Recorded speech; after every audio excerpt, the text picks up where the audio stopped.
quick. Yeah. It would go help if I mashed the live button, wouldn't it? So now everybody we're live. missed. Yeah. Now we're live. Excuse the boxes on the floor over here. That's It's one of those things, man. It's a room that doubles as everything else. Yeah.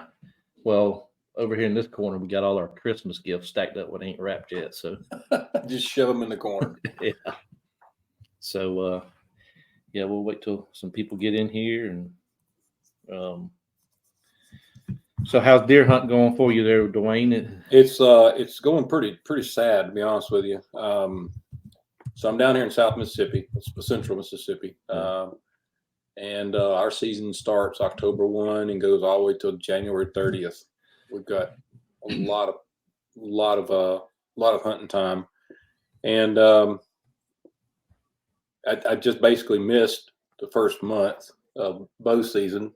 I had my surgery, and they didn't let me go back to full work, and so I chilled out and didn't do anything. But then started getting some good photos of some deer coming across my trail cams, and man, that got me pumped up. And I'm about 43 miles from here to where I hunt. I got 125 acres. A friend of mine lets me hunt on, and so that's 100-mile round trip. No matter how you look at it. Yeah. So I've got this real nice 6-point that just keep me up at night. I know everybody goes 6-point, but if you saw this thing, you would it's a huge mass. And I went back last night. My wife was we were watching TV last night, and I was going through my videos from last year. You do that video dump, and so I dumped it to my computer, and I was sitting there just going down, checking videos, and there he was from last year. I just never recognized him until this year.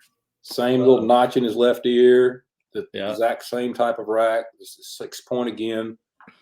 I think he's got a little more mass this year than last year, so it's he's keeping me up. I bet.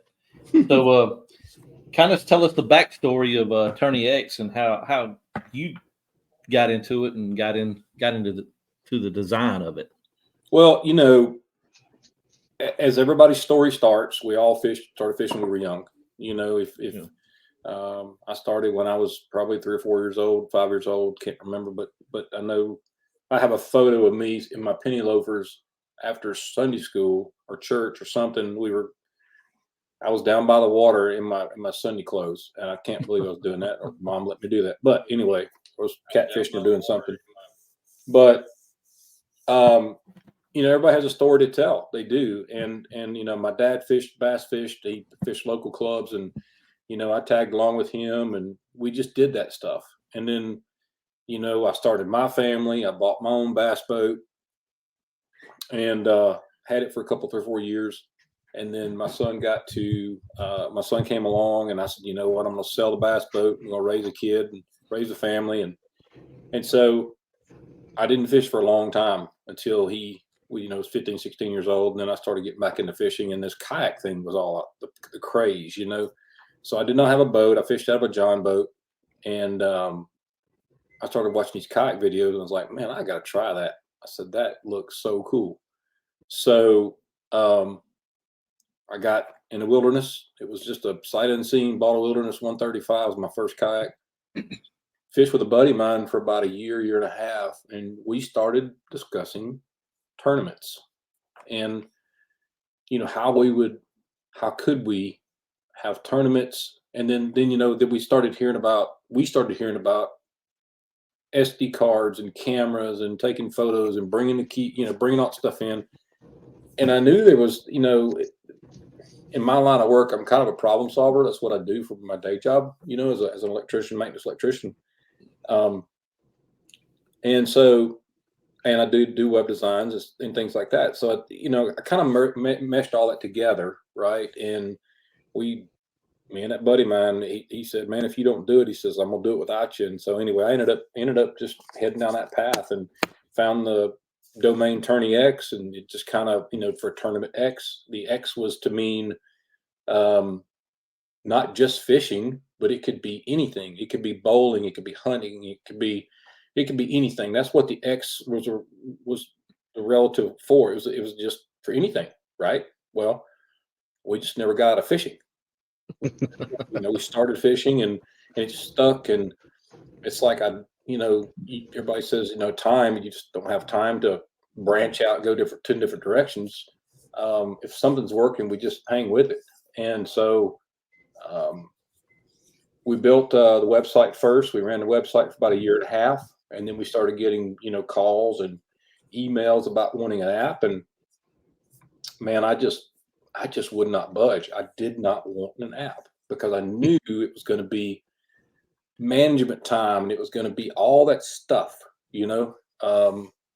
and so I just, finally, they just pushed me over the limit, and we did it, and it worked for a while, and then that one kind of that app kind of dissolved, so we rewrote a new one to pick up where that one kind of fell off. And that leads us to kind of like this discussion we talked about a little while ago, Daniel, but is that, we're writing a brand new app. So we're taking our old app and we're just molding it into a new phase of Tourney X Pro. New look, new feel, new code. It's going to be written different code base. It's going to be smoother, faster. We're working on the fix for Android right now. With our Android stuff, we don't have an image picker to pull the images from Android. We have to kind of go to a browse and do some extra things. We're going to write our own image picker built into our app now. So that way we can just cut the cord we can still use the native camera, but that native camera will send it into our image picker, if that makes sense, inside the app. So that way we're not at the constraints of what Android or iPhone are doing on that part. So right. That's where we're headed. And I think I sent a couple of screenshots to you, and I sent out to 10 or 15 people because I want to know some feedback. I want to hear from people that use it every day and let me know if we're going down the right path. And I appreciate it. So the one thing that I saw on the new picture, and I got a new phone today. My wife bought me a new phone. So, and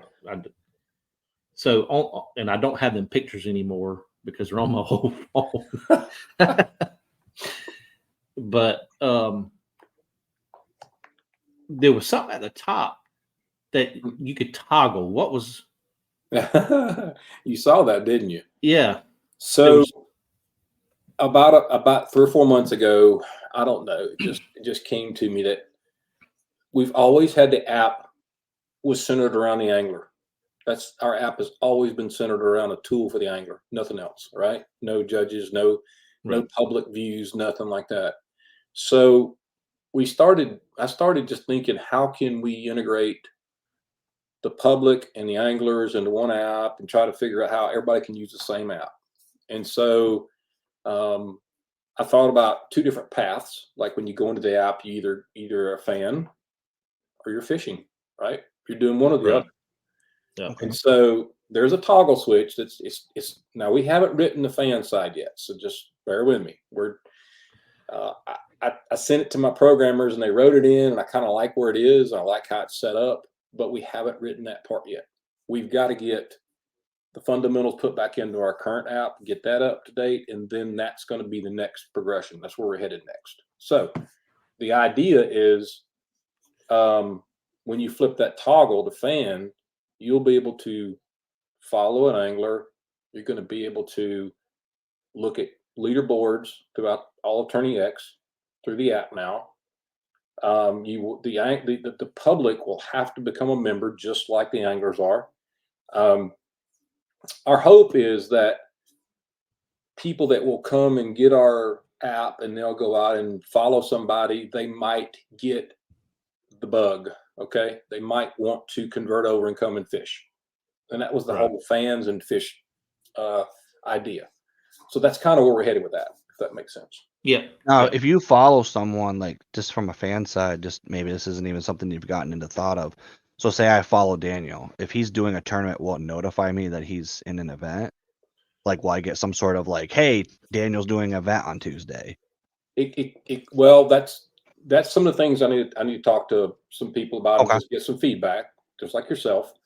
One of the things I wanted to do was if you followed Daniel and you followed someone else, if you clicked on, so you go into the fans area and you click on that name It's going to pull up all his tournaments that he's in. That's And cool. then you can see the list of tournaments of just his tournaments he's in. He might Okay. be in 1, he might be in 6. Okay.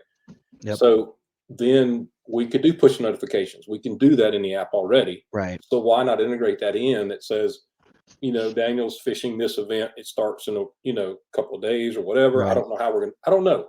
Those are just things that we can progress into and Yeah, because I know a lot of apps I've done, like they do like a check-in at the tournament. So you could easily, I'm a nerd, so I work for a software company. So like you could easily tie in the push notification to him checking in and be like, he is now live. And then that way, because that would be really cool.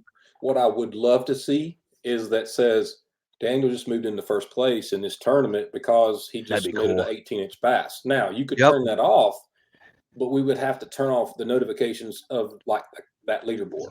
Not all the notifications, but just so it's kind of a double-edged sword. Do we want to see everything, or we just want to see parts of it? So but man, wouldn't it be cool that you get a notification that that you're in the tournament with Daniel and he just like trumped you and you're like see, actually, that would actually be, now that you say that actually would almost be the smarter way to do it. Is you could just do notifications when Daniel submits a fish, because then if I get notifications seeing Daniel submitted an 18-inch bass, then I know he's in a tournament. And if I'm competing against him, I can be like, oh, damn it, I need to go I got to go look.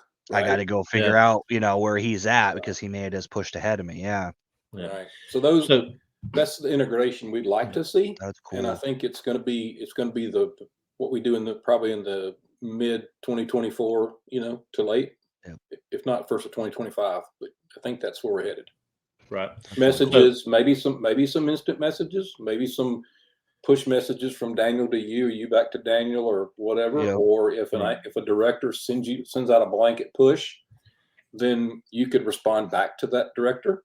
Yep. Without having to. See, that would be handy too, because I know there's been some tournaments where the directors at the ramp live events where they're like, listen, check your phone because there's a storm coming in and we may have to text you to get off the water. If the director could just send a straight push to everybody, be like, look, we're pausing for 2 hours to get past the storm. Well, now we can do that now. We're really doing that right now.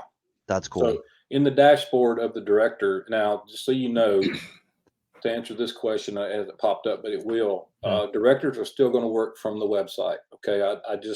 I wholeheartedly do not want to deal with directors judging on a small phone. Okay. Yeah. I think they need to see it on a bigger screen to get it right. That's just my opinion. Yeah. And there's a lot of integration that I really don't want to do right now, but it could come in future years. But anyway, I do want to shift the public over and still keep the website, by the way, because some people like to just queue it up on their computer and like to watch leaderboards. Right. So let me ask you about this, Dewayne. Is you were talking about like following anglers and everything. Would the angler be able to post that to his social media and say, hey, I'm fishing this tournament. If you want to follow me, you can, or those are just things that we need to sit down. And this is what I want to build a committee. A lot of people, a lot of companies, and I'm just not one of those companies. Okay. You understand that, but a lot of companies just take the ball and run with it. Right. Right. I want feedback from y'all. Okay. Yep. If we can do it, I want to do it, but we need to have that.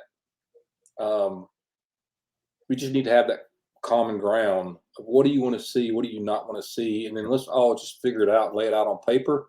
And if it makes sense, we do it. If it doesn't make sense, we don't do it. Right? Yep. I don't like clutter.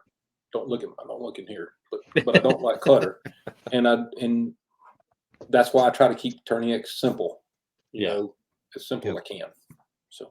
Right. Well, let's be honest, fishermen aren't traditionally tech savvy either. So keeping it basic is to the advantage of the anglers too. Your demographic. You're not getting a lot of high-end tech guys that are usually catching fish. So and that's why I really like the one functionality we put in Tourney X that I've always liked is that multiple submit where you can just tag the tournaments. Yep. And then you can submit one fish 4 different ways. I've really enjoyed that feature. It just works. You don't. Yeah, I've got other apps that I've got to log out, log in. I've got to switch tournaments. Exactly. And I spend an hour on shore submitting because I'm double dipping. I've got to go do it. Yeah. And you shouldn't need to do that. Yeah, I agree. That's awesome. I want to keep it simple. I want the feedback from the anglers. just know that I can't make everything happen because they're going to ask, but we can hit the highlights and do it, So. Right. So we got it says Facebook user, but I've got my other stuff up. Mr. Alvin said, will events on the current version carry over to the new version? Yes. When you get it. Same, when you get it. Yeah. Same database. Everything's on our database Right. that we're using one API, and it reaches and pulls from that database and pulls into so the new app. Yes. Everything it'll just shift over. Correct. Shift over. Mm-hmm. Cool. We'll phase one out, phase one in. It'll be just like version, 14.81 is this, and version 14.82 will be that. So Gotcha. You'll just know, oh, there's a new version. Keep right on going. So. Right. Cool. What problems have you been seeing with these new?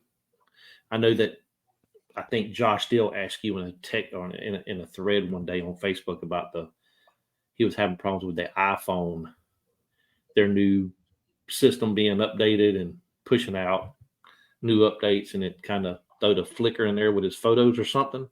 Yeah, there's a lot of updates with this new 17. Right. A lot of issues, but I've even seen people with merging two users together. I called a buddy of mine today. His son, when I called him, his son's name popped up on my phone, and I said, Chris, why does it say Clyde? And he said, yeah, that's my son. And somehow or another, the two people merged together under one account. I was like, how does that happen? And they said it's something to do with the 17 update, 17.1 or something. But yeah, that's what's happened to Android 13 and their security updates. I'm gonna cover that real quick. But what Android has done is they're wiping the GPS. They're wiping it off the pictures because of security. Okay. Wow. Yeah, that's what I'm going through. Stupid. So when you go in, you take a photo with your Android, and you go to Tourney X and hit, submit, catch, browse, and you find that picture. If you submitted that first picture you come to, there's no GPS on it, because that image picker page, none of those pictures have GPS on them. What you have to do, metadata. That's crazy. Yeah. What you have to do is in the upper right-hand corner, there's 3 dots. If you'll click those 3 dots, it gives you another browse button, and that's on Android. Yeah. And for some reason, they have 2 image pickers. They have a top one and a bottom one. And it basically does this. And then those images have the GPS in them. So until we fix this in about 12 weeks, we just have to deal with what they got. Right. So that sucks. Yeah. That's dumb.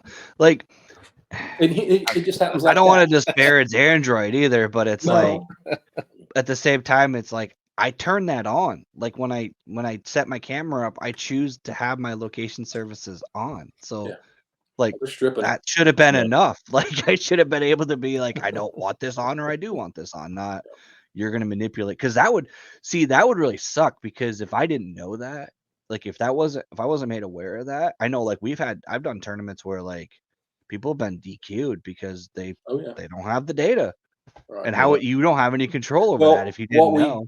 What we've done in Tourney X is there's a pop-up that says your GPS has not been found. Click continue or cancel. Okay, if you click continue, it's going to mark where you are. So if you're on the lake, you click continue, you're good, right? Okay, you're on the lake. Yeah. So until we get to that point where we're pulling the GPS correctly, we just have to use that or go to the second image picker. Okay. So that's crazy. That's a lot. That's the thing. So I was talking with my buddy, because I wanted to build a logbook app, because a lot of the logbook apps out there are like, in my opinion, stupid, because they basically are always so ad supported that they're almost unusable. Yeah. And I wanted to build one. And then I started looking into the Android like operating system and the programming of it. And I was like, that's got to be the hardest part of running an app like that, is you've got people not only using this app, but you got people out in places that look like this background trying to submit photos, and you've got to deal with all the different versions of Android and all the different versions of, because let's be honest, like I said, fishermen aren't tech savvy. So you're going to have fishermen using iPhone 6s, and you're going to have fishermen using iPhone 13s because their kids bought it for them. You know how many versions of Android there are? There's a lot. 1800. Yeah. And even within that, being a tech guy, like Samsung's firmware is different than Google's firmware, which is different than Motorola's firmware. So those all have to have compatibility stuff built in too. And they think this stuff's easy that I do, and I work a day job. Yeah. See, I work for the company I work for does electronic signature, so we have a lot of the same stuff. We have to deal with the Android, and what people don't realize, and this is something that I'm going to throw this out there as a tech guy, so understand this. Google doesn't call Tourney X and say, "Hey, we're pushing out this new setting." No. They find it out when you call and say, "Hey, my Tourney X isn't working anymore." That's right. They're not calling the developers and saying, "Hey guys, we're doing this thing that's going to systematically break everything that you do." They just do it, and then they have to adapt. It's not something that you can just. They will push out. They will push out a kind of a beta. You know what I'm saying? Right. But if you don't hop on that beta and do the beta with Tourney X and find out and it really don't give you a whole lot of time to fix those problems. It just slaps you in the face, and you're like, okay, now what? Right. So I know Dewayne, the same thing. You traveled to Sweden or Norway or somewhere over there. Yeah, I actually went through Amsterdam. Yeah. Into Sweden last year. Yeah. So just to talk that on a tidbit versus the U.S. versus a foreign country. I know you just got Mexico online as well. Oh wow, man! I got goosebumps. Yeah. Kind of see where Tourney X is going. You're international now, man. Well, so our first country that really ever dabbled with us was Australia. Okay. And they're not really doing much with us anymore because there's an app over there already. And I think that's just got it kind of sealed up, which is fine. There's always competition. Right. However, Hobie has been very generous to us in helping us get our name out.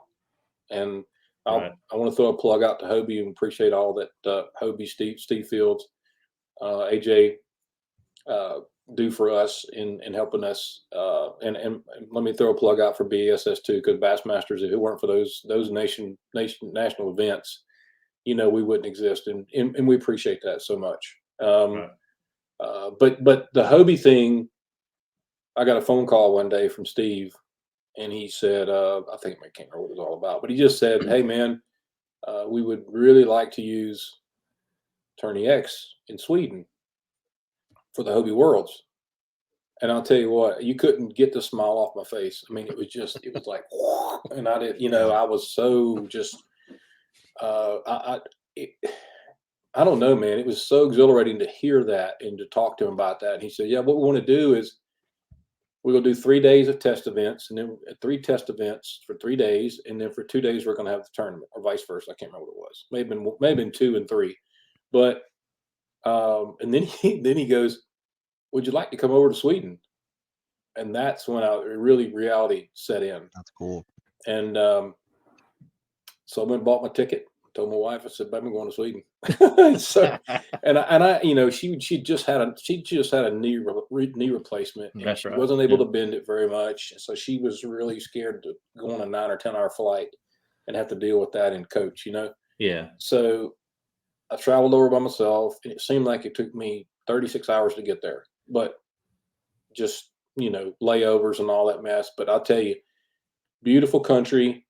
Great people. We had I think 18 countries represented in that particular tournament. Italy, France, Germany, US, Canada. And it's like I never left the States because English, all their English was great. They understood Tourney X. We had a couple days to trial it. No hiccups. It ran well. The tournament ran. The only problem that I wish we could have fixed is the time delay between here and there, because the people in the U.S. did not get a chance to really see the tournament as it unfolded because they were in bed. Right. Yeah. Yeah. So, you understand what I'm saying? I mean, like right now in the U.S., you get to follow along, right? But you're over there and you can't follow along. So I wish there was a way we could have said, "Hey, can there be a 7-hour delay?" But you can't fix everything. But yeah, it's so we're in like 8 countries now: Mexico, Germany, France, Italy,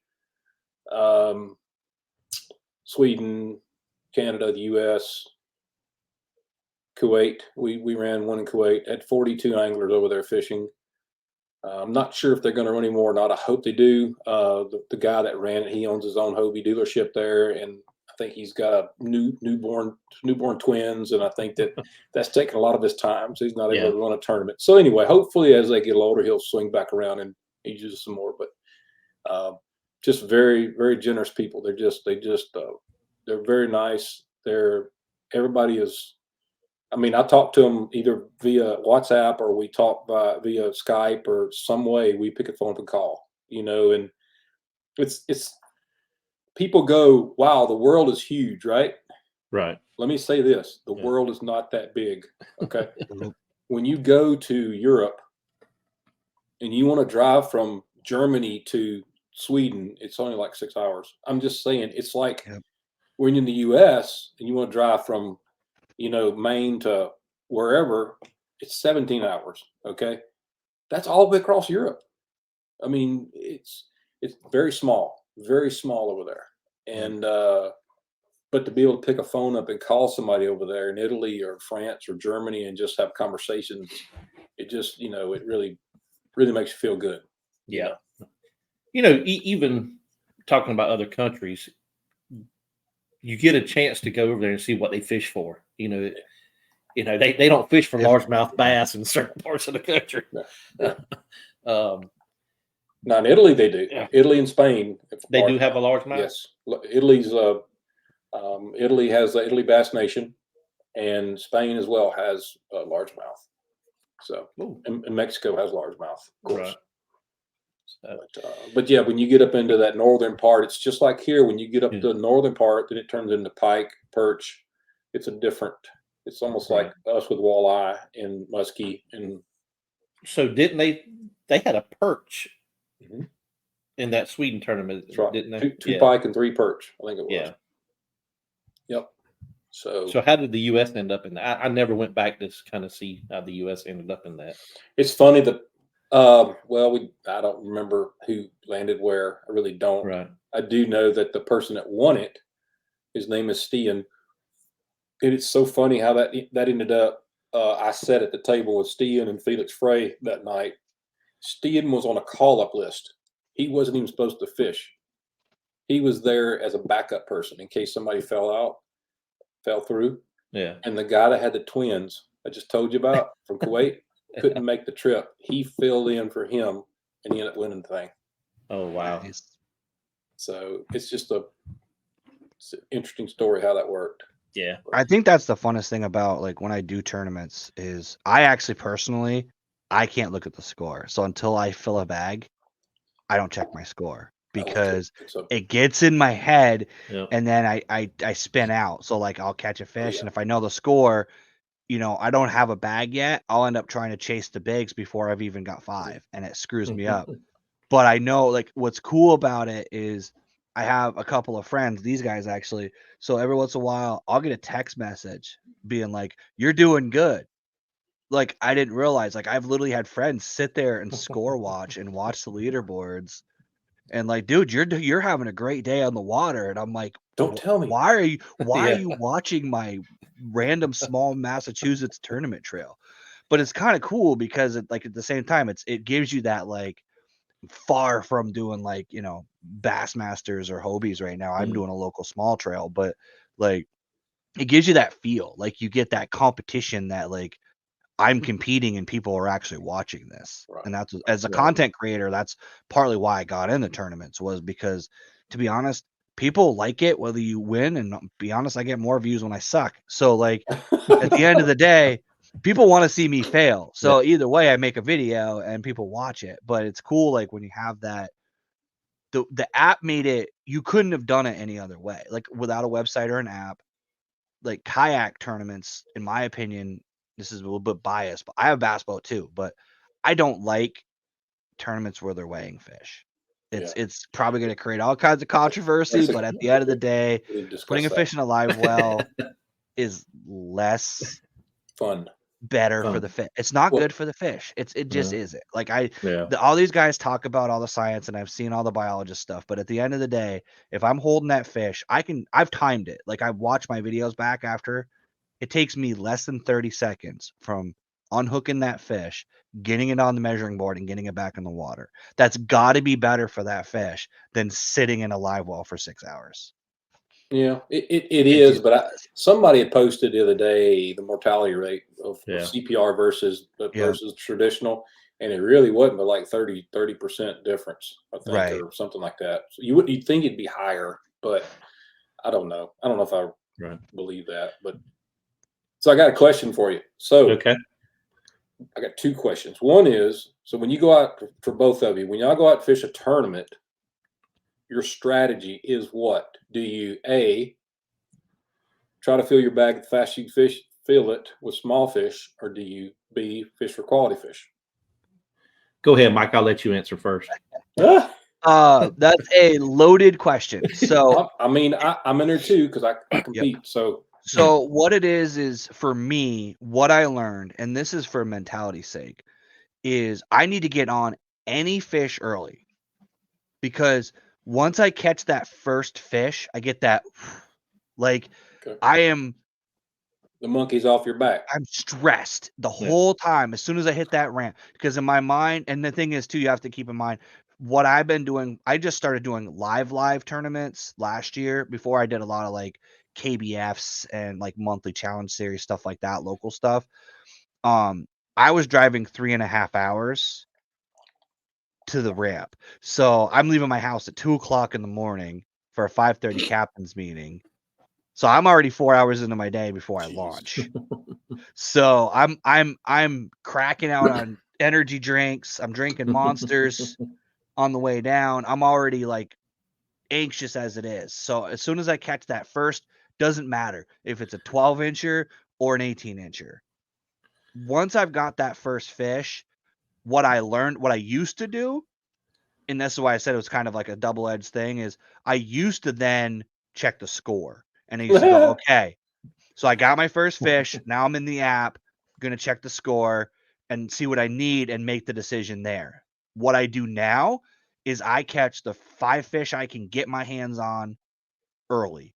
I catch 5, I check the score, and then I make my decision, because there's too many times in tournaments where I caught 5 that were all, 14 inches, 15 inches, mid-range fish, and then left. I caught 5 fish in an area and left because I looked at the score. No. And I was like, oh, I need 18s and there's only 15s here. Well, lo and behold, guess what I did? I came back to that area at the end of the tournament, caught an 18. If I'd stayed there, was there 3 more 18s there? Is you never leave fish to find fish. And that's why I try to fill a bag first, because the thing I've learned is, say it's a 5 fish limit, right? Or whatever your limit is. If you have 5, you're doing good anyways. For the most part, if you have 5, you're now 2 fish or 3 fish from contention, because all you need to do is get 118, 120, 121, and all of a sudden you're jumping up that rank. If you get 121 and you got 2 fish on the board, 40 inches aren't going to win you nothing. So maybe in some states, but I mean, I'm not catching, Texas bass, but here in Vermont, we have decent fish. I mean, there's it's not hard to catch an 18, 19-inch bass on average here. So I know there's some states where, that 13, like I know New Jersey is like a 13-inch bass is a monster, but so with me, Dewayne, and going to the 2-part question here is, I came from a bass boat world into a kayak world, so it's totally opposite. Totally opposite. When I was in the bass boat world, I was hunting big fish. That's all I was, because you can run and gun. Yep. In the kayak world, you kind of slow down, and my big thing is I want 5 fish in that live well before 12 o'clock. Okay. Yep. Because especially in South Georgia during the summer months, down in the same way in Mississippi, it hits 12 o'clock, then fish shut off. Yes. Just for that. And it's point. a grind. It's yeah. a grind. And then you're just picking places apart until you just get that one. And sometimes it's before 12. Sometimes it's around 10. Yeah. Yeah. 6 to 10. You got to get them then. Yeah. Yep. And if I know it's a big fish fishery, then we're talking another game, because you can catch 5 fish and have 110 inches. Mm-hmm. And the guy next to you, he catch 5 fish and have 120 inches, Yeah. But I like to get my 5 fish on the board first. Okay. So I'm sorry, I'm interviewing you guys now because I got another question. So oh no, that's that's good. Go ahead. A minute ago, you had mentioned about bass boat world versus the kayak world. Okay. Mm-hmm. So Daniel, since you came from the bass boat world, how are your and I'm putting you on the spot because I'll tell you how my feelings are. How are your feelings?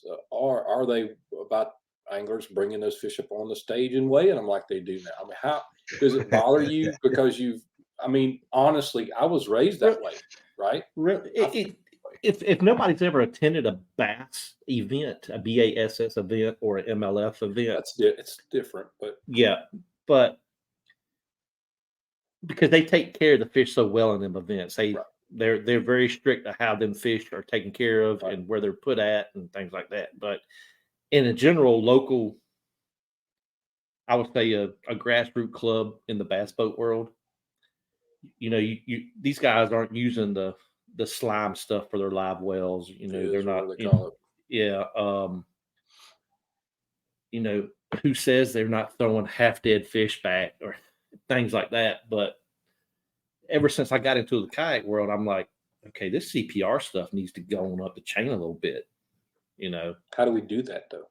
How do you get the MLF or the bass or people to say, hey, okay, here's the measuring board that everybody needs, and this is how we're going to do it. Just like on Lake Fork out in Texas. Lake Fork right now, yeah. Yeah. So when they fish the events out there, they weigh them in the boat. If the fish is over 21, 22 inches, they take a scale off that fish and release the fish back. They release all the fish back. They just take the weight. Is that a way that they'll eventually start going to kind of catch photo release or weigh photo release or, but as a kayak fisherman now, I think it's just, especially if you have a tough fishery that you were constantly beating, the fish are better. So you think that because you've converted to a kayak fisherman, you think that's changed your whole mind and your whole opinion about how these fish are handled? I mean, I do. I certainly do too, Dwayne. Because there's an option. Really there's a new option to this, right? And that's right. Whether it's a good or a bad option, it's an option. And that's what I when I go to these bass boat tournaments, they're like, oh yeah, we do this. And I said, well, this is another option. Right. You could actually run this tournament while you're running your tournament. You know what I'm saying? Right. You can measure them and submit them. I've been talking to a guy that runs like a charity tournament here for a family every year. And I've been kind of talking with him on the side is, why don't we try this thing next? You could have your weigh in, right, but let me show you the CPR side of it as well. Yep. See if we can, because Savannah River down here gets beat up a lot. You got 20 clubs that fish the same stretch of river every month. And, even though river fish migrate more than lake fish or small reservoir fish, but see, I think the adventure series, that one that he was talking about, so they did something that's interesting because what they're doing is they're letting anglers submit their GoPro footage and they're using that at the weigh-in so they can actually show their footage from the fish that they caught as part of the weigh-in. There's actually a thing on their website where you can submit a 30-second clip of the fish that you caught that you entered into the tournament, and then they're going to show that as part of the weigh-in presentation. Because the reason why they hold those fish up on stage is because that's what Berkeley and Rapala, they want to be able to have their logo back there and have those guys hold those fish up, and they want Gerald Swindle talking about how he bought the bait himself, and they want that story. So if you could combine it, in my opinion, that would be better. I think definitely local trails should go measurement. And the reason why I say that is because, and I've talked to a few people that are biologists, and in my opinion, so here's something that I've personally started doing. I won't have a scale next year. And the reason for that is you look at my bass, right? I posted a YouTube video this week. I weighed it. Now, granted, I don't have a professional level scale. I had a freaking $20 Berkeley scale, right? My scale said 6 pounds. It was an 18.5 fish. Probably wasn't actually 6 pounds. That fish could be 6 pounds. It could not be 6 pounds, but that fish can't be less than 18 inches if I take a picture of it on a measuring board. That fish in the spawn is 18 inches. That fish in the middle of the summer is 18 inches. Yeah. So the age of that fish doesn't, you can kind of, if you catch a 22-inch fish, that's an older fish than that 16-inch fish. Whereas if I catch a 6-pound bass, it could be 22 just inches gorged with food. It could be a fall bass that just got gorged up for the spawn. Right. Yeah. So the actual, in my opinion, the actual, like, it's like a buck. Yeah. You got 10 points on that buck, but he could be 100 pounds. Yeah. Well, you could have a 10-point that measures 180 inches. Right. And you could have a 10-point that measures 140 inches. You know what I'm saying? Yeah. Right. Yeah. So in my opinion, it's about mass, it's about yeah. length, it's about, you know, so it's the same way with fish. But honestly, in that measuring board, you can see it. If it's a 5-pounder, yeah, I know. You could tell because that fish is spilling out over top of that catch board. Here's what I keep telling everybody: it's verification. Okay, it's being able to verify that boat, verify that fish. Yep. By one person, you know what I'm saying? Not having to have two people and have somebody that's some referee. At least on a measuring board, if it's done correctly and the board's not cut, tail's not cut, and all that crap, it's done. You know, it's a better measurement tool for us. I'm sure somebody's going to call me on this and quote on this, but it's a lot harder to cheat in a kayak tournament than it is a bass tournament, a weight tournament. There's a lot less variables. Yeah. Because if you're following the rules, and if you guys haven't done a kayak tournament, go on KBF's website and download that PDF of rules. There's a reason why those are all there, because somebody cheated, but it's a lot harder to manipulate that data during a live event than it is to stuff lead weights down the mouth of a largemouth. Because you may or may not get caught, because some of these local trails, they're not filleting every fish. No. They're just throwing them back. I'll never forget the look on that guy's face when he was cutting them fish open. Oh, yeah. So we got a couple questions here, Dwayne. I've got starred. The first one is Off the Hook Outdoor says, I like the GPS app on the Tourney X because of all the cheating that was going on. I've used Tourney X for a few years now. So tell us the story behind the GPS. Why is the GPS so important? Is it because of where fish can be caught, or where an angler could be at, or? I don't think it's necessarily I need to know where that spot is where the fish is caught. It's not that. It's more of, are you on that lake? And to be quite honest, to be perfectly honest, if we were all honest in this, you know what I'm saying? And I just gave you a pop-up, or just when you click on submit fish, okay, I can mark your location with that button. And I thought about it way back when I started building the app. When you click submit fish, it marks your location. If we had done that, okay, we don't do that, and you were submitting it from the water, we wouldn't need to worry about GPS, right? Because I know you're on that lake. So that's been the whole GPS thing. Look, you and I could go out there tomorrow and you could just waylay them one day, okay? And I could get your location and go out there tomorrow, next day, and I won't catch a one. Fish move. They're not, I mean, they're hot spots. I get that. Ledges and points and things like that. But I mean, it doesn't mean they're going to be there. Right. And I think you asked that on the director's Facebook group. should we turn off the location on the director side so them coordinates can't be only? It should. It's being done. It's going to be done this next year. It'll be Right. We're not wiping it. We're just turning it off and hiding it so that directors can't go back in a year or two and go, let me go see where that was called out on Lake Fork. You know what I'm saying? Yeah.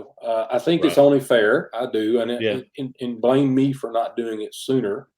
But the questions came up. I'm listening, and I'm going to make the choice to do something about it. Okay. So, and if somebody calls me and says, hey, man, I need to turn it back on, I'm putting a button in there that says, I'm going to go in there and flip a switch. Daniel, if you need to check a fish for some reason, I'll flip a switch, turn it back on for you.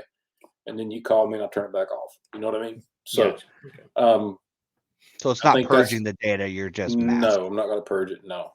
So, I mean, it's just we'll show it or not show it.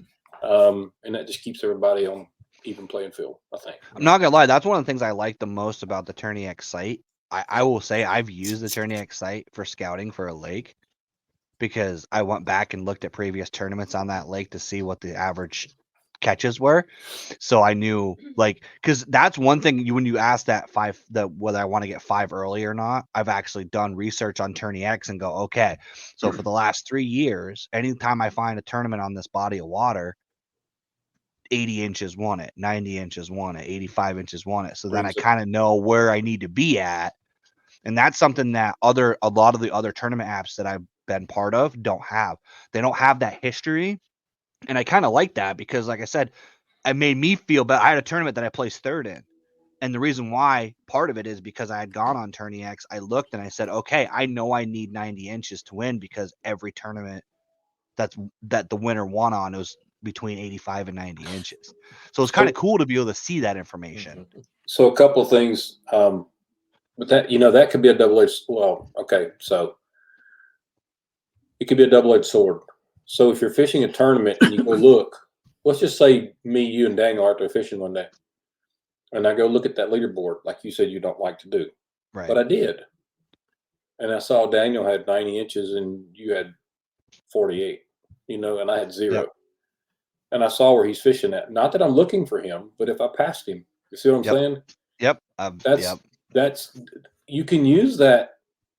I guess that could be a strategy. You know what I'm saying? Is that Yep. That just needs to be between angler. I mean, what do you feel about that? Because I don't know. So there's give and take on that. So yeah. I've done that. So I've had that thought in my head. So I've been around the guy that was leading, and then pedaling up the shore, and there he is.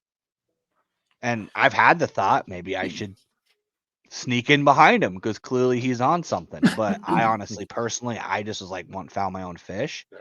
But I could see where, it's weird because in my mind, see, I come from a small grassroots trail, and our trail was extremely respectful of each other. Like we would go out to pizza after the tournament, right, and hang out. So we were more grassroots and less fist fighting at the end of the day kind of tournament. So should we hide the leaderboard during the day from the anglers and leave it on for the public?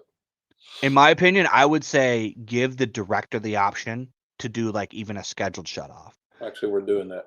It's coming up. Okay, so there you go. Two things we're going to do. We're going to give the director an option, turn the leaderboard off for the anglers on the app, and leave it on for the public. Now, the only drawback in that is somebody could call you just like they called you and said, hey, man, you're doing so well. I'll see you on the, you know what I'm saying? Now, the likelihood of that happening are lower, right? Right. But anyway, that's something. So when you're saying that, Dewayne, is on the director side, when you go to set up your tournament and you got all them dates and times in there, is that going to be another block in there? Say, turn the leaderboard off. That's cool. Yeah. I've done tournaments like that, and I kind of like it because I will say, as an angler in the tournament, it makes 2 things happen. One, that story you were just saying, right? So say you got 48 inches and Daniel's got 80. If you get to the end of the tournament, say the last 2 hours, and you don't know what Daniel has, you're going to stay and fish. You may leave if you go look at that board the last 2 hours. You may just say, screw it, I'm going home because I know I'm getting beat. Whereas when you get to that weigh-in, honestly, in my opinion, that's where I'm more likely to hang out because I don't know if I won. Right. And that's where this question comes in from Al. It's a CPR with a weigh-in style event at the end is an excellent way to keep people involved. Yep. Yeah. So it kind of if you shut the leaderboard off, it kind of keeps everybody there. Yeah. And saying, okay, where did we land? Who's going to win it? Which helps the tournament group because they have sponsors that have, they have a banner and they have all this stuff there and they want to make sure some of them televise it, some of them record it and post it. So they're not getting that exposure. I'm going to circle back around and ask you another question. Sure. Okay.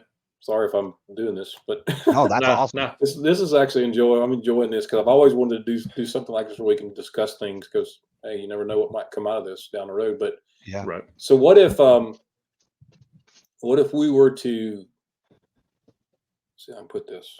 Okay, so you said that you go out and search our website, our tournament pages, and you get a feel for maybe what they did certain times of the month. We love transparency. That's us. That's what we've been known for. We want people to see the fish pictures, time stamp, date stamp. I think it's only right that we do that. Okay. Yep. I'm not hiding anything. I don't want to hide anything. So what if down the road we said for a nominal fee of, say a membership fee or another bump on a membership cost, we actually show you how many fish were caught on that lake in August or September or August. There were 8, say they were, say in the month of August on Lake Fork, there were 48 18-inch bass caught. Yeah, like the stats. Yeah. So, but you can only get it if you're a member. Okay. So, yeah. Okay. So what, everybody says, we don't ever want you selling our location. Well, we're not selling the location. We're selling information about this lake did at certain times of the year. We're not selling it. We're just offering it as a membership bump. Right. You know what I'm saying? What do you feel about that? I'm just curious. So the question would be, how is it presented? Is it it would be, I can filter it and choose what I want to look at, or is it just? Well, it would be when you log in, and just never decided that yet. But when you log in, you'll be able to choose a lake and choose a month, criteria, like a month, and then it's going to spit out this data, right?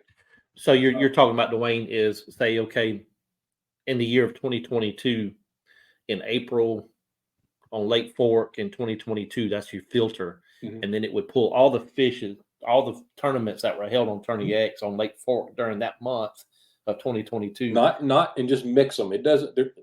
They won't be every tournament. Yeah. No. Yeah. I don't want to separate them out into tournaments. Right. I just want to throw them in a bunch and say, okay, on this. Yeah. It gives you the hot months. It gives you the hot times of the year. You know what I'm saying? Right. As someone who has used that technique, I did it with an Excel sheet. Is what I did. Well, I mean, it can be done. So you're making my life easier because what you're saying is you're adding it into the app, whereas I literally took an Excel sheet and typed it in, and then found another tournament that specifically referenced in the description that it was at that lake. Right. And to be honest, I probably wasn't even getting all the information because the Big Bass Challenge, I don't know where that was. Whereas you guys are going to have the location, so you're going to know that was on Lake Fork or that was on Chickamauga or. Right. So some of that's because I wasn't even having that. Even not as a tournament fisherman, if you had access to that information, say, hey, I want to go catch a PB in the state of Texas. Yep. I want to go catch a PB in the state of Tennessee. Right. You can kind of see which month was the best month for that. Right. And you could just go into the app, pick it up, our website, pick it up, read about it, and say, okay, I'm scheduling a trip to go this month sometime. Yeah. But so one ask I would have is add time into that filter, if you can. Time submitted. I know it's going to be subjective because they may have submitted it later. Because then you'd want it time taken, not submitted. Right. Because if you did that, if you could include that, then I could be like, oh, I have a better chance at 8:00 in the morning on Lake Fork in August. Yeah. Than at night. Because it will tell me because sometimes that's one of my biggest debates, honestly, is do I fish the morning run or do I fish the night run, or what time should I go out? Because sometimes, I have a lake around here that gets hot at 1:00 in the middle of the day. Sometimes, so which would be cool. But I mean, even if you can't, but that I don't know. I would pay for that as an angler that's not doing tournaments, because sometimes I don't know where to fish, and maybe I look and oh, this lake down the road from me has a lot of fish in August that are big. Right. So I may pick that just based on that.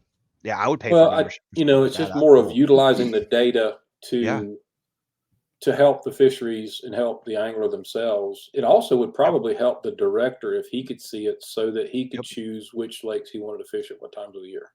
Yep. Now, would that be would that actually play against you that everybody fishes that lake at the same time of the year? You know? Yeah, certainly. I don't know. It might be crowded. That's what I'm saying. So I don't know. It's just like you really have to before you. It's funny how you can make one change and then it's like, holy crap, what do? We just opened up a Pandora's box. So got another question for you here, Dewayne, from Tim Williams. It says, do we have to join Tourney X to follow the angler, or will it be free? No, it would be that would probably be okay. You caught me on that one. I don't know yet. Probably be free. If you're a user of Tourney X, which is what we would require, then it would probably be free. I just haven't. It hasn't been built yet, so I don't know how we're going to lay that out. But there's always in-app payment, in-app purchases and things, and I don't want to get into all that mess. And either you could be a member or non-member. If you're a member, maybe we do it. If you're a member, then you can follow anglers. I don't know. We just have to see how we can play it out. You know what I'm saying? Right. It's I don't like 20,000 ways of purchasing something. I just don't. It's just too damn You're not going to microtransaction it up. You're not EA Sports and all these. Yeah. And that's why everybody asks you, why didn't you do a membership? Why didn't you do a subscription based on fishing, charging the angler for fishing? And I said, well, because you pay to play. Okay. If you want to play, then you pay. If you don't want to play, you don't pay. And if you're a member and you have a subscription, you're more apt to cancel that subscription for the month, but you're not going to fish and then start it back up and start. But it's just a lot of starting and stopping. Right. It's no different than just pay to fish, So, think about it like this. Somebody fishes 10 tournaments a year, $50. Okay. That's what it costs right now, $50. Yep. I mean, that's what we charge. Right. And 10 tournaments a year is, that's a good bit of tournaments for a local club, Yeah. 6 here, 4 there, 5 there, it's not that bad. So, yeah.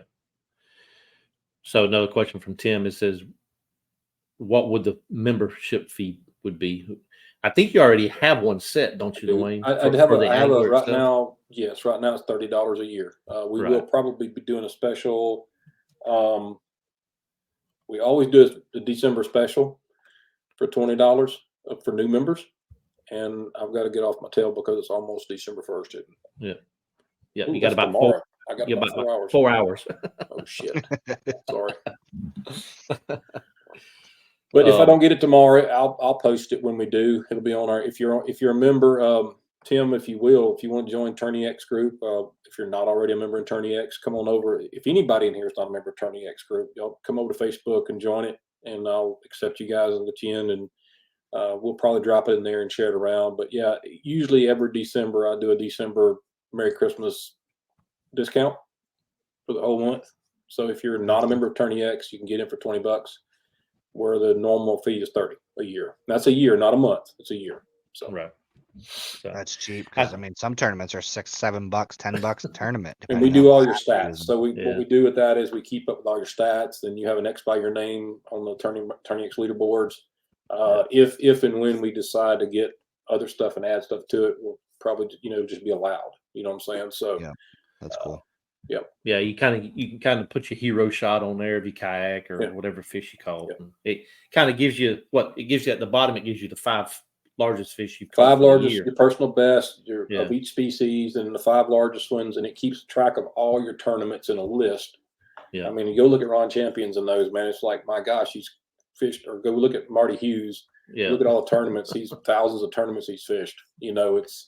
But you can go down through there and see, 200 or 300 tournaments, 500 tournaments that they fished. So it's that's cool. It's a good way to go keep up with people and just that's kind of the follow thing that I want to do. I mean, that's the reason why I wanted to do some type of a follow me type thing.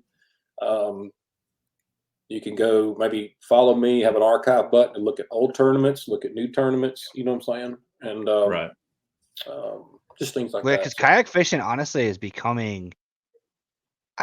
it will never pass Bassmasters necessarily, but I think it's more achievable. Yeah. It's more accessible because you could go buy a lifetime kayak and compete with someone. You know, you don't have to have a $80,000, $150,000 skeeter. You can do it in a kayak. Yeah, you're gonna have a disadvantage against a guy with an XI3 and $10,000 worth of gear on his boat. Yeah. But you could still go out there with a paddle kayak and catch 520 inches and win the tournament. The one thing that you got over is knowledge. If you're good at fishing, it doesn't matter what you're riding in. Okay. Sure. Right. If you're in a lifetime kayak and I've got my Torpedo and everything on it, if you know what you're doing and know how to find fish, you're going to surpass me. And you know what I'm saying, or whoever. So, being able to follow. What I mean is like the whole social, being able to follow it. Like I'm really excited about the thought of that because, like, as a small time tournament angler, like I have a YouTube channel, so I'm a content creator. People that follow me on YouTube may want to follow my tournament career, and if they could watch the leaderboard, if they could follow my tournament and be a member on Tourney X, they could just watch it, and they don't have to like wait for my video. They could actually follow me. And it honestly, I will say, like I said, my friends were texting me during one of the tournaments, and it kind of felt like I had like fans. Like it was almost like having, back in high school days where your parents showed up to cheer you on at the game. You kind of had that cheering section at the tournament, and it's you don't get that. You don't get the bleachers in the bass world, You got some of the things we could do is you could actually put your Facebook link in Tourney X, and we could drive people back to your Facebook account, or your YouTube channel by a link that's under your profile. So we could add all kinds of variations of stuff. So we're, I think this is the beginning of something that's going to be good. That's awesome. But first and foremost, for the next 12 weeks, I'm focusing on one thing, and that's to get Tourney X where it is right now today, equivalent to where it is on the new app. Okay. Once that's done, my foundation's built, and then we can start building from there. Yeah. So, certainly. So, well, Dewayne, we've been going for about an hour now. We're not going to hold up your time with your wife and everything, but we appreciate you coming on and being available to us tonight. And hopefully a lot of this information got to some anglers and people who's going to watch it and listen to it on Spotify. We also post the audio version over to Spotify. So when people drive home, they can listen to the past episodes and things like that. So I remember when you reached out to me and you started. How many years has it been? It's only been a couple of years you've been with Tourney X now, or maybe it was just last year. I can't remember. No, I've been with Tourney X 3 years. Okay, as a director. Yeah. Oh, that's longer than I thought. I can't remember. Yeah. There's so many, man. I mean, give you some numbers, some backing numbers. So we've got about 1,400 plus directors. We're reaching the 96,000 user range. 1.6 million fish submitted. Wow. It's just nuts. I would have never believed that in 8 years, 8.5, 9 years, we'd be there. Right. That's crazy. So let me put this out, everybody, it's not used just strictly for kayak. That's correct. If you want to be a tournament director, reach out to Dewayne, speak with him about it. You could do bank, you could do boats, you could do John boats, kayak, float tubes, wade fishing tournaments. It's not strictly for kayak fishing. So, and it's not strictly bass either, guys. Yeah. You go on there's catfish, there's I've seen crappie, there's freshwater, there's saltwater, there's everything. So, and just so you know, I work a day job. I work a 9 to 5 with actually 6 to 2:30. Been there at that plant for 25 years. I'm a maintenance electrician. I'm 100% owner in Tourney X. I answer my own phone calls. I return my phone calls when somebody calls. If you want to become a tournament director, you can go to our website. There's a button up there that says request for director account. Just click that. I'll get the email. I'll send you back the link to become a director. If you want to call me. My number's on the webpage. We can visit. I'd love to hear from you. I'd love to hear from just the anglers in general. If you guys want to just call one day, shoot me a text. Let me know you're an angler and you're using Tourney X and just want to visit. You got some ideas, call me. We'll visit. I mean, I'm an open book, man. Yeah. So, Dewayne, when I sent you the text the other day about adding the Northeast for the North I remember Kayak that. Series. Yeah.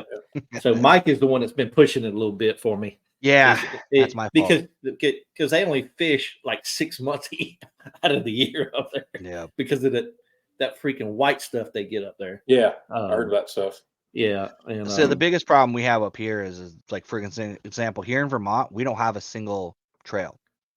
None. Okay. There's KBF Challenge Series, and that's it. That's pretty much all we have. Yeah. There's no live trails. I actually tried to start a Slay Nation trail at one point.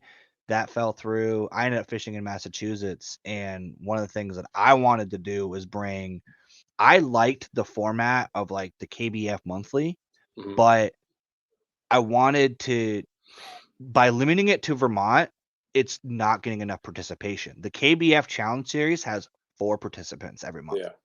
And it's the same dude that wins every month. It's the same ones. Yeah, and it's annoying. Goes nowhere. Right. So the thought, which is what Daniel was alluding to, is we're going to include the entire Northeast. We're making it a regional deal instead of having one state. A monthly or a live event? It's going to be a monthly. So it's going to be online monthly. Okay. So it's essentially just like that challenge series that KBF has, but it includes like, we didn't do like New England. We even included Canada, so we're including Canadians, we're including New Jersey, New York, because the problem I have with doing a lot of the nationwide ones is I'm competing against Daniel, who can go get a 22-inch bass, whereas that's a state record here.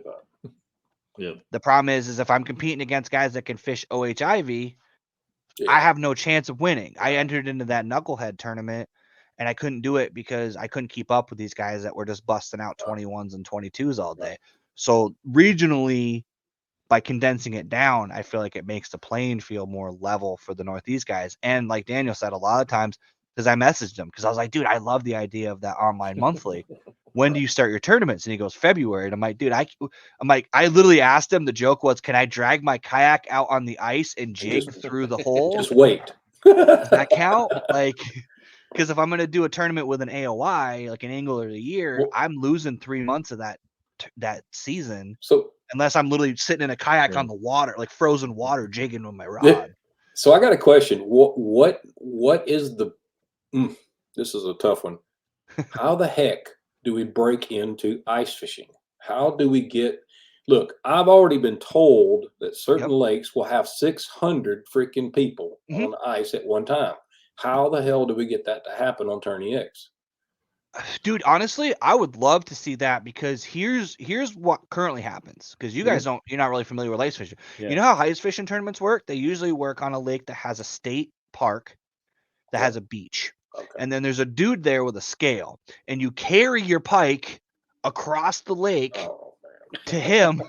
So the pike is frozen and dead, or the bass or whatever species you caught. So what a lot of guys do, honestly, they lose a lot of weight because they're throwing them all on a jet sled, and they wait till they have 6 of them, and then they haul them across the lake, and then they nail them up to a board, and then that's the biggest fish.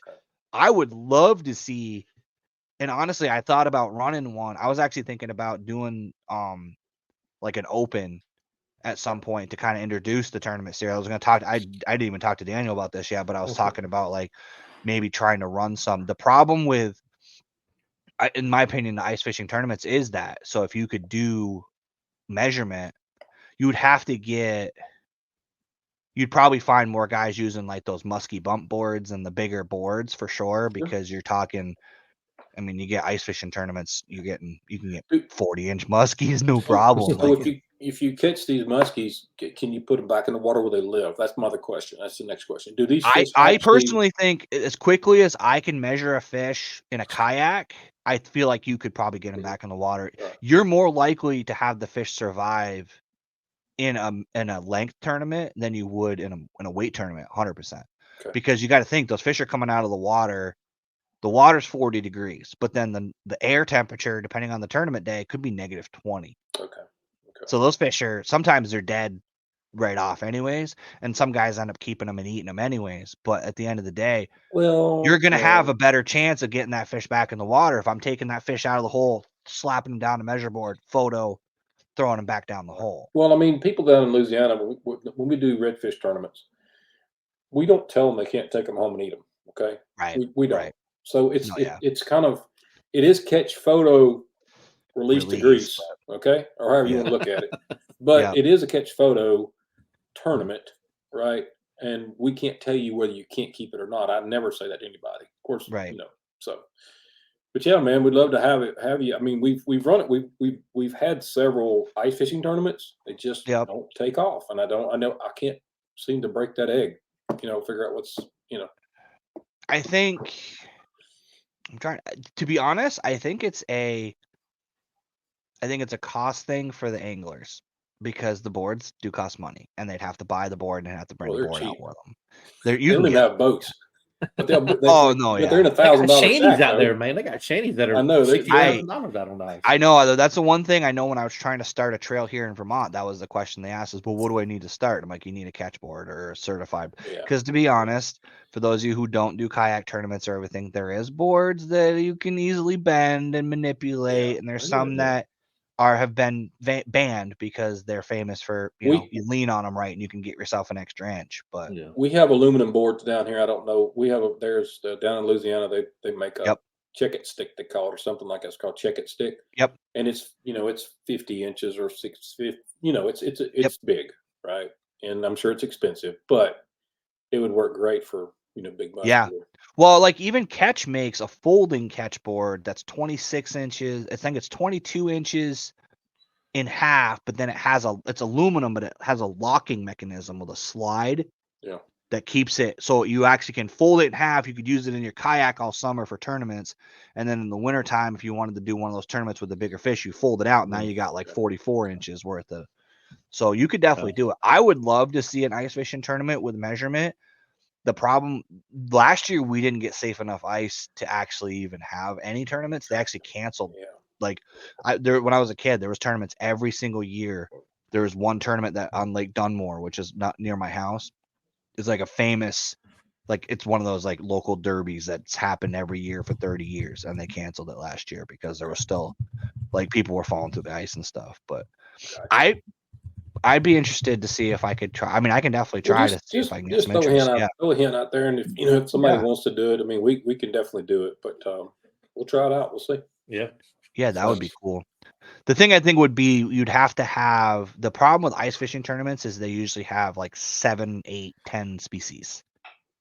That's fine. That's the difference. So you'd have to make sure. I don't know how Tourney X is configured for you. If you can do them, because a lot of times it's like the biggest perch, the biggest pike, the biggest bass, the biggest lake trout, the biggest. So you can do one. Yeah, we can do one of each species. Yeah. And add them all up. If it's 12 Gotcha. species, it's the person with the most Right. inches with all fish.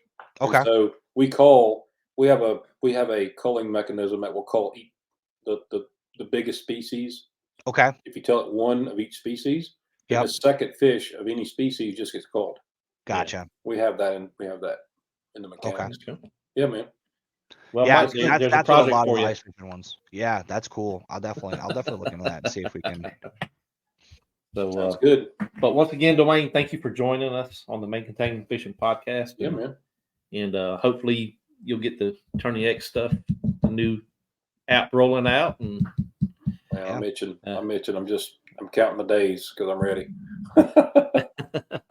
Yeah, Dewayne, if you get my contact information from Daniel, or I can definitely message you too. If you have any questions or want to run ideas, I have kind of a unique perspective because I work for a software company. So I probably have a little bit of, insight on both what anglers would want and also have an understanding of, what's actually feasible in the app world. What I'd like to do, I'd like to put together a committee with, some type of a committee. I've been wanting to do this for a long time, maybe, 13, 15 people, just that we can get on a group chat and maybe once a month, just have some visits. But I need some people from different regions, not all from the South, all from the North. You know what I'm saying? I want different perspectives. Absolutely. And especially people that are in different genres of work, like you're in software and some, you know what I'm saying? I just think that absolutely hearing all the different varieties of things really helps down the road, especially, like Daniel coming from the boat side, and he's seen that side of the world and other people, then he's back, you know what I'm saying? So it really helps. Oh, if you form it, let me know. I'm happy to. I talk fishing on the internet because I can't fish right now. Yeah. And I asked Daniel, I bug him all the time. I am constantly, I'm immersed in this world at all times. So if, I may do a group and then just add some people as we go and just build it, and that we can, have a little Facebook group. So appreciate it. So, absolutely. But thanks again, Dewayne, and you're welcome. Hopefully in your family, and have a great holiday, and be safe out there. Absolutely. You too. Appreciate you, Daniel. Thanks for all you do, man. All right. Thank you.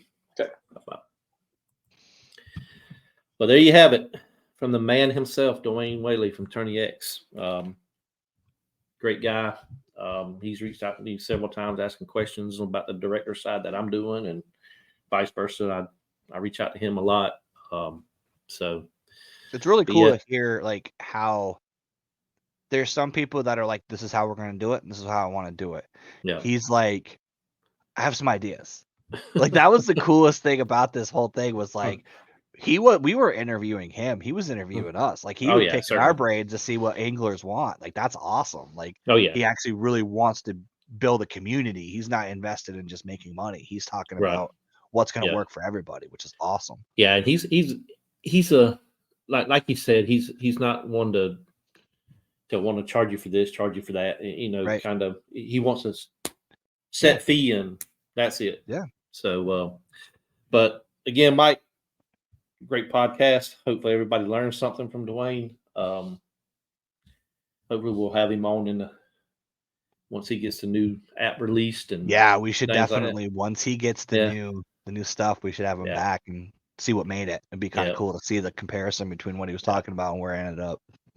Yep. So everybody, Dewayne does have Tourney X over on Facebook.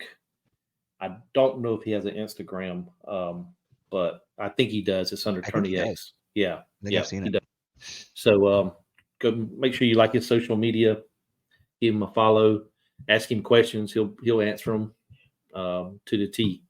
So once again, thank y'all and fish on.